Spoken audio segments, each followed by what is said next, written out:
Kashish. Today our topic is changes around us. जो हमारे आसपास में क्या क्या चेंजेस होते हैं. अब पर सबसे पहले हमें जानना होगा व्हाट इज चेंजेस. चेंजेस होता क्या है. Making differences original through any act is called changes. You take a rubber band. मैंने एक रबर बैंड लिया है. देखिए मैंने एक रबर बैंड लिया है. इसकी ओरिजिनल पोजीशन ये है. अगर मैं इसको स्ट्रेच करती हूँ तो इसके पोजीशन में डिफरेंस आया. तो मींस मैंने किसी एक्ट से, मतलब एक्ट क्या था हमारा, स्ट्रेच करा हमने. हमारा एक्ट क्या है, हमने इसको स्ट्रेच करा है और हमारा डिफरेंस आया है ओरिजिनल पोजीशन से. तो इसी को कहेंगे चेंजेस. अब चेंजेस भी कुछ टाइप्स के होते हैं.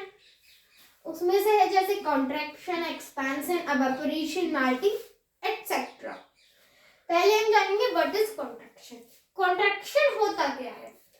Shrinking of material is called contraction. Material का श्रिंक होना. श्रिंक मतलब सिकुड़ना. अब सिकुड़ना क्या होता है. अब जैसे हमारे पास कोई चीज है, उसको एक जगह इकट्ठा जो हो जाता है, उसी को हम कहते हैं कॉन्ट्रैक्शन. अब हम जानते हैं एक्सपेंशन के बारे में. इंक्रीज इन साइज और volume of material is called expansion. अब मटेरियल हमारा उसका साइज में या फिर वॉल्यूम में डिफरेंस होना. जैसे हमने रबर बैंड लिया था, जब अगर मैं इसको स्ट्रेच करती हूँ तो इसके साइज में भी डिफरेंस आया है ना. तो अब इसी प्रोसेस को हम एक्सपेंशन कहते हैं.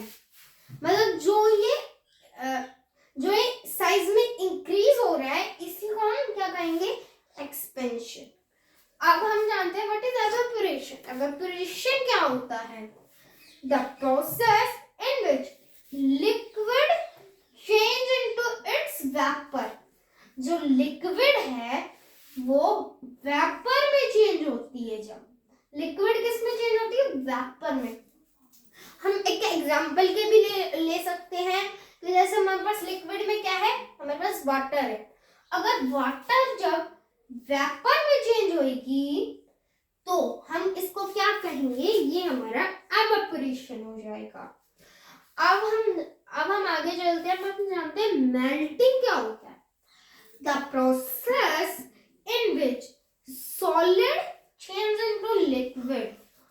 इसमें क्या है, हमारे पास सॉलिड है, वो किस में चेंज होगा, लिक्विड में. मतलब सॉलिड है, सॉलिड आप मान लो हमारे पास एक बर्फ है.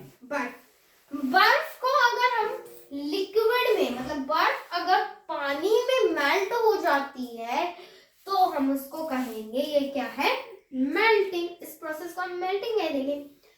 अब हम जानते हैं रिवर्सिबल चेंज के बारे में और इरिवर्सिबल चेंज के बारे में. अब रिवर्सिबल इसके नाम से भी हमें पता चल रहा है ये चेंज रिवर्स हो सकता है. Change that can be reversed. ये चेंज रिवर्स हो सकता है, मतलब दोबारा से अपनी ओरिजिनल पोजीशन में आ सकता है. और reversible change that can not be reversed. वो चेंज रिवर्स नहीं हो सकता है. अब हम सेकंड पॉइंट जानते हैं. The change is temporary. ये चेंज कैसा रहता है, टेम्परेरी. और इरिवर्सिबल चेंज में चेंज इज परमानेंट. ये हमेशा परमानेंट रहता है. अब हमारा थर्ड पॉइंट है नो न्यू सब्सटेंस फॉर्म.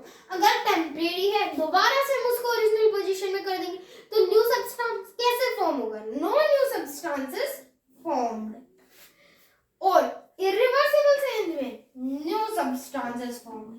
इसमें तो भाई एक बार ही रहेगा. अगर हमें दूसरी चीज बनानी है उसी चीज, तो हमें दूसरा सब्सटेंस चाहिएगा ना, इसलिए न्यू सब्सटेंसेस फॉर्म्ड. अब हमारा लास्ट क्या है, अब हम इनके एग्जांपल्स के बारे में जानते हैं. रिवर्सिबल चेंज के एग्जांपल्स क्या हैं, फ्रीजिंग ऑफ वाटर. मैंने वाटर को फ्रीज कर दिया, वाटर है मेरे पास, उसको मैंने फ्रीज कर दिया, फिर से वो मेल्टिंग के प्रोसेस के हिसाब से अगर हमने उसको फ्रीज करा है वाटर को तो वो सॉलिड फॉर्म में होगा, और अगर हमें सॉलिड से वापस लिक्विड में करते हैं तो हम मेल्टिंग का यूज करते हैं, तो मींस ये रिवर्स हो सकता है, इसलिए एग्जांपल किसका है, रिवर्सिबल चेंज का। और नेक्स्ट एग्जांपल क्या है हमारा, rolling of chapati from dough. हमारा जो आटा है अगर उसमें से हम चपाती को बेलेंगे और फिर हम उस जो आटा है हमारा उसमें से अगर हम चपाती को बेलेंगे तो हम वो भी रिवर्स हो सकता है, वो दोबारा से डो बन सकता है ना। अगर हमने उसको सेक दिया है तो वो रिवर्स नहीं हो सकता, बट हमने रोलिंग लिखा है तो मतलब वैसे हमने उसको बेला है, तो इसलिए ये रिवर्सिबल चेंज का एग्जांपल है। और भी ऐसे बहुत हो सकते हैं। अब जानते हैं इरिवर्सिबल चेंज के एग्जांपल के बारे में। कुकिंग ऑफ वेजिटेबल्स, अब वेजिटेबल्स है हमने उसको कुक कर दिया है, क्या उसमें से हम दोबारा से वो सादी वेजिटेबल निकाल सकते हैं? वो नहीं हो सकते ना, वो हम नहीं निकाल सकते, इसलिए हम इसको कहेंगे इरिवर्सिबल चेंज। अब बर्निंग ऑफ पेपर, अगर हमने पेपर को बर्न कर दिया है मतलब जला दिया है तो क्या फिर वो वापस से अपने ओरिजिनल पेपर की तरह हो सकता है? नहीं हो सकता ना, इसलिए ये भी इरिवर्सिबल चेंज का एग्जांपल है। Okay, thanks, this is all about changes around us. Thank